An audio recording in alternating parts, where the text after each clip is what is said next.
Ruler quilting is for everyone, whether you're a home domestic machine quilter or a long arm quilter on a frame or a sit-down table.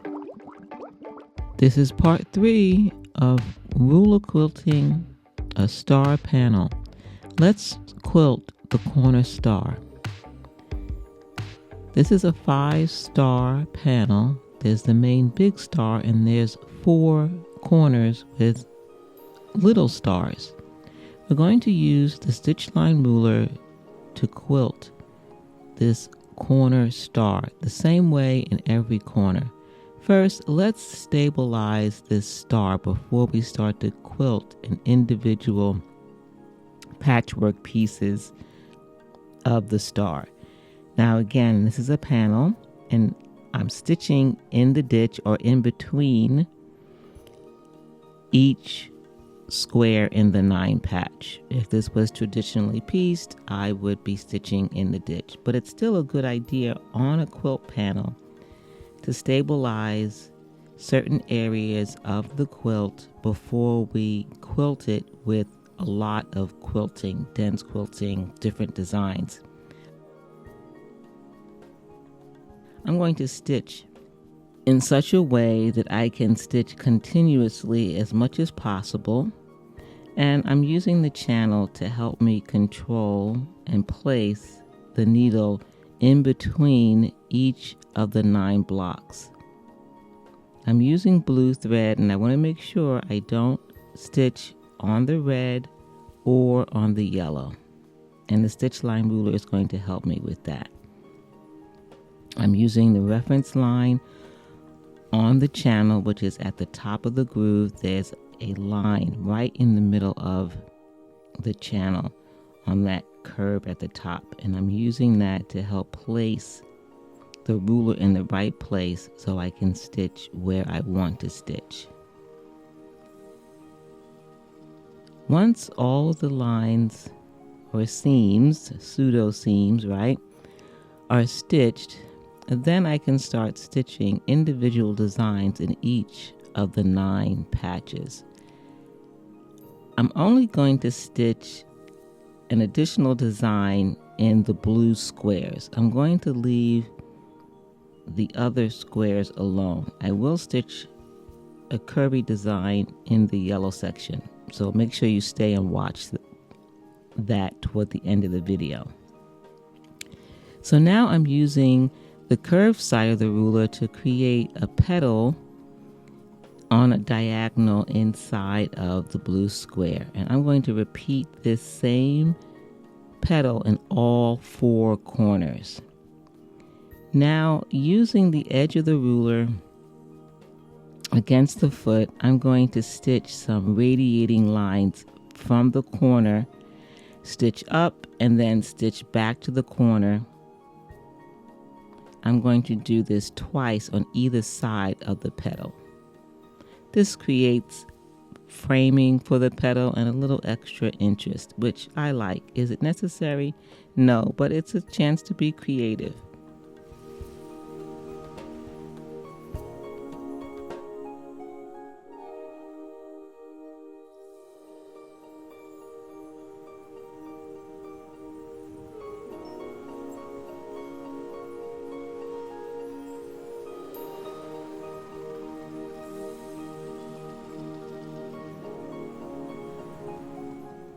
Stitch in between the patches or stitch in the ditch, right, to get to the next blue square.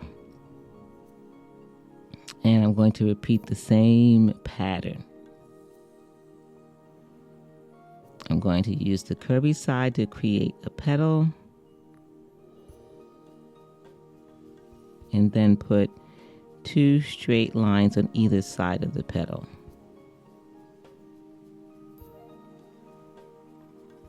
And I'm going to do this 2 more times.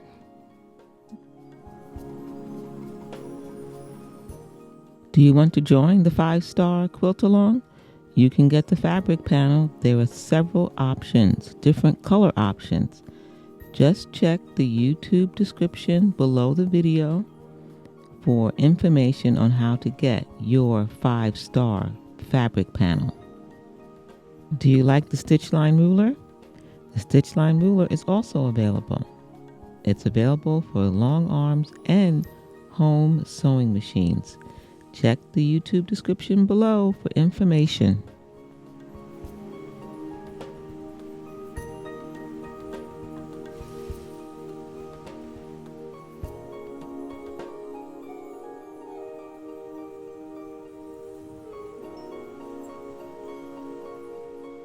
Now that the last blue square is done, I'm going to go through the remaining part of the star to make sure every seam is stitched in the ditch.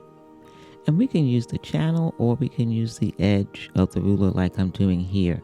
It's up to you which one you prefer, which technique. So now as I get ready, I'm going to do this crosshatch. I've done it a few times already. You can see it there.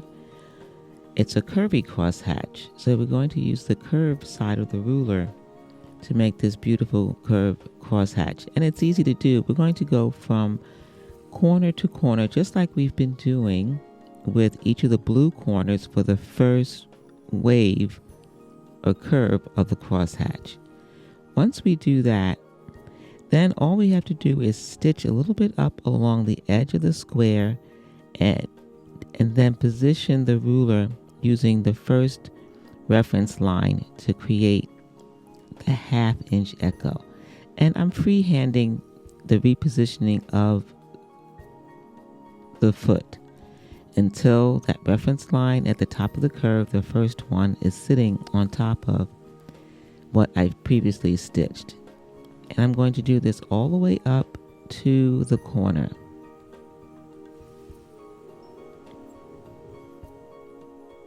Not much there to stitch, but let's see. It might be just 2 or 3 stitches. Now that I'm there and I'm in the corner, I'm going to go in the opposite direction. Corner to corner, again using the curve to create that first anchor wave in the square. And I'm going to repeat what I did before. I'm going to shift the ruler up, freestyle stitching in the ditch to do each 1/2 inch wave based on using the reference line on the ruler. And now I've stitched in 2 different directions. Let's use the concave portion of the wavy side of the ruler to finish the curvy crosshatch. We're doing the same thing in terms of repositioning the ruler. We're using the very first reference line on the concave side of the ruler, placing it right on top of the previously stitched line, repositioning the ruler foot so that we can stitch a 1/2 inch away in between each wavy line. And we will continue until we finish going in one direction. One direction of the curvy or wavy crosshatch is now complete. We're going to stitch in the ditch, freehand style, to get to the next position. So right down the side and then over. And again, we're going to use the concave side of the ruler to do a 1/2 inch echo. And we will continue until we complete the wavy crosshatch.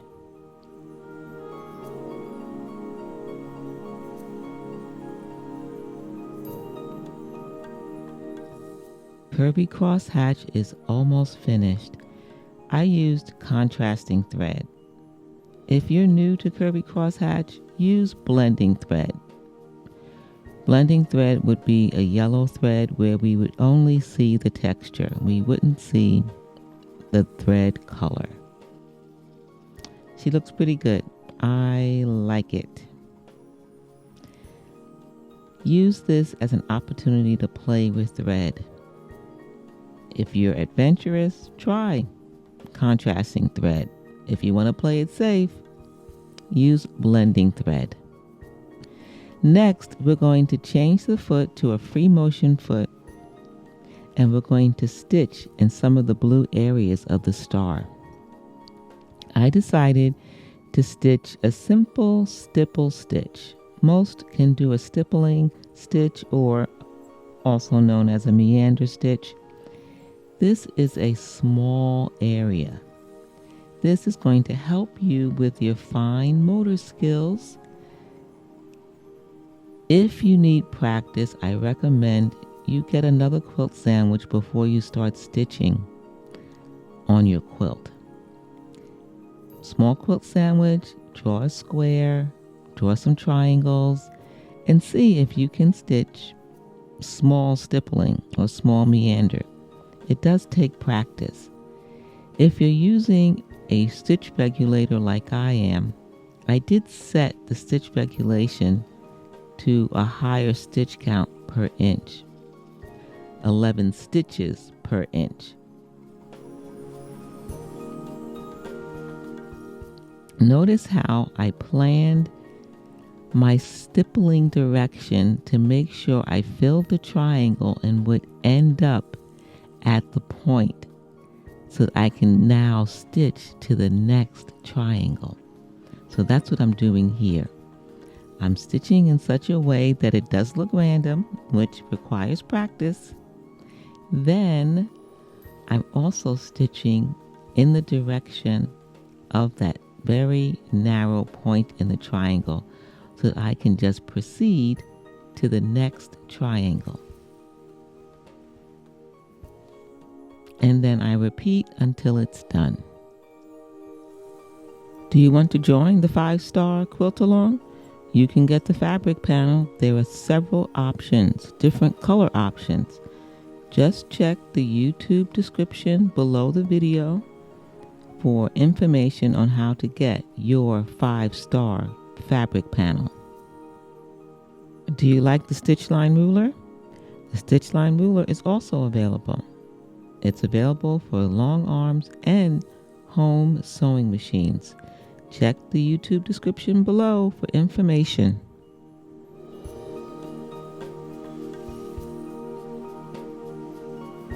I'm Geraldine Wilkins, the Living Water Quilter. I help quilters go from frustration to fabulous with 2 techniques, free motion quilting and acrylic ruler quilting. And I am excited to share this new acrylic ruler with you.